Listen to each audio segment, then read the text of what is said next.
Students हमारा next theorem है theorem 9.2। अब थ्योरम 9.2 में क्या दिया देखो students, if the angle subtended by the chords of a circle at the centre, यानी कि देखो सर्कल में दो कॉर्ड्स है, वो दो कॉर्ड से सेंटर पे क्या बन रहा है, एंगल बन रहा है। ठीक है, यानी कि समझो कि हम ऐसा कोई भी दो कॉर्ड ले लेते हैं, एक कॉर्ड हमारा समझो ये है, एक कॉर्ड हमारा ये है, यहाँ पे बीच में हमारा क्या है, सेंटर है। तो ये जो दो कॉर्ड है, ये दो कॉर्ड और ये सेंटर से हमारा क्या बन रहा है, दो एंगल बन रहा है।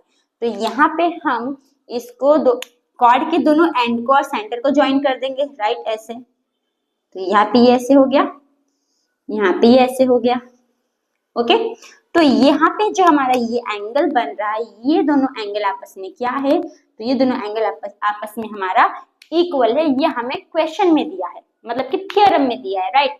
If the angle subtended by the chords of a circle at the centre, यानी कि जो हमारा सेंटर से कॉर्ड्स पे जो दो एंगल्स बन रहा है वो हमारा क्या है, आर इक्वल, यानी कि दोनों एंगल हमारा इक्वल है। अगर ये दोनों एंगल हमारा इक्वल है तो इसका मतलब ये दोनों कॉर्ड भी हमारा क्या होगा, इक्वल होगा। ये हमको थ्योरम में दिया गया है, ओके।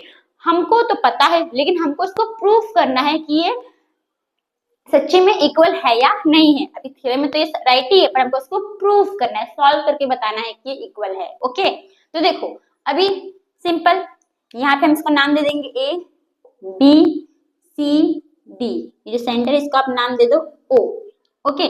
तो ये जो थ्योरम 9.2 है कुछ नहीं, बस 9.1 जैसा ही है। बस 9.1 में क्या था कि आपको ये दोनों कॉर्ड इक्वल दिया था, हमको ये दोनों एंगल को इक्वल प्रूव करना था। लेकिन थ्योरम 9.2 में ये दोनों एंगल हमें इक्वल दिया है, हमको ये दोनों कॉर्ड को क्या करना है, इक्वल प्रूव करना है, राइट। तो हमको गिवन क्या है, हमको ये गिवन है कि ये दोनों एंगल आपस में क्या है, इक्वल है। तो हम क्या लिखेंगे, हम लिखेंगे जो हमारा गिवन में क्या लिखोगे, जो एंगल हमारा AOB है वो किसके बराबर है, एंगल COD के बराबर है। क्यों बराबर है, क्योंकि हमको थ्योरम में दिया गया है, गिवन है, ओके। प्रूफ में हमें क्या प्रूफ करना है कि जो ये AB है, ये दोनों कॉर्ड आपस में क्या है, इक्वल है, यही हमको प्रूफ करना है। तो सिंपल टू प्रूफ में क्या लिखोगे, जो AB है वो CD के बराबर है, ये हमको प्रूफ करना है। अभी देखो बहुत ही इजी, कुछ नहीं, क्या करना है, अब अगर आप देखोगे तो ये जो OA है ये OD के बराबर होगा। क्यों बराबर होगा, क्योंकि ये दोनों क्या है, सर्कल का रेडियस है, और रेडियस तो सेम ही रहता है, यानी कि radius of a circle, right. फिर ये जो एंगल है वो इसके बराबर है। क्यों बराबर है, क्योंकि तो हमें ऑलरेडी थ्योरम में दिया गया है, गिवन है, तो ये दोनों हमारा आपस में बराबर हो जाएगा।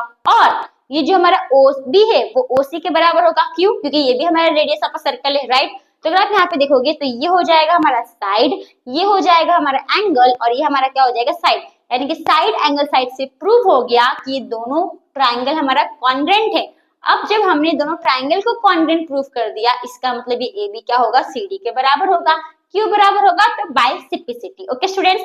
तो अगर आपको समझ में आ गया तो वीडियो पॉज करो और खुद से ट्राई करो, अगर नहीं आ रहा है तो यहाँ पे देखो, ओके। तो देखो सॉल्यूशन में प्रूफ में पहले हम क्या लिखेंगे, हमारे पास दो ट्राइंगल है, ओके। तो सिंपल क्या लिखोगे, in triangle AOB and triangle COD, जिसमें हमारा जो AO है, या फिर OA बोलो या AO बोलो, एक ही है, ठीक है। तो चलो जो OA है वो किसके बराबर है, OD के बराबर है। क्यों बराबर है, क्योंकि radius of a circle, okay. Circle का रेडियस इसके लिए दोनों आपस में क्या है, बराबर है, राइट। फिर जो हमारा एंगल AOB है, राइट, जो हमारा एंगल AOB है वो COD के बराबर है। क्यों बराबर है, क्योंकि हमें ऑलरेडी थ्योरम में दिया गया है, गिवन है। तो angle AOB equals to angle COD, यहाँ पे भी आप क्या लिखोगे, रेडियस ऑफ अ नहीं, ये तो हमें दिया गया है ना, तो रेडियस नहीं लिखेंगे, क्या लिखेंगे, गिवन लिखेंगे, okay.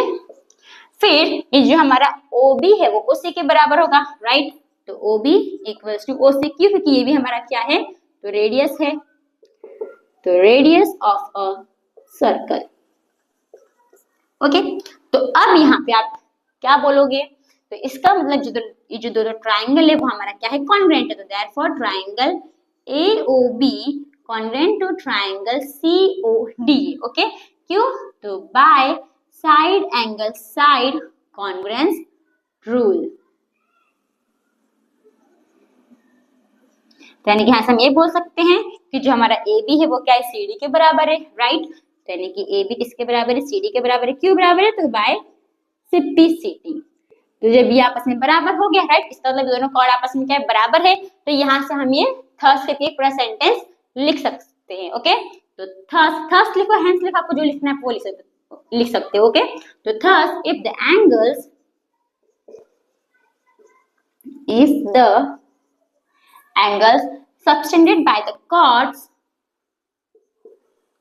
subtended by the chords of a circle at the center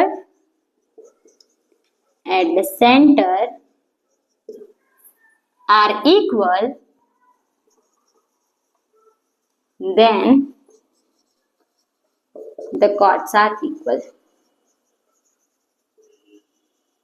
ठीक है, ये आपको सिंपल, आपको ऊपर से देख के पूरा थ्योरम उतार देना है, ओके। तो फ्रेंड्स, आपको जो थ्योरम 9.2 वो समझ में आया।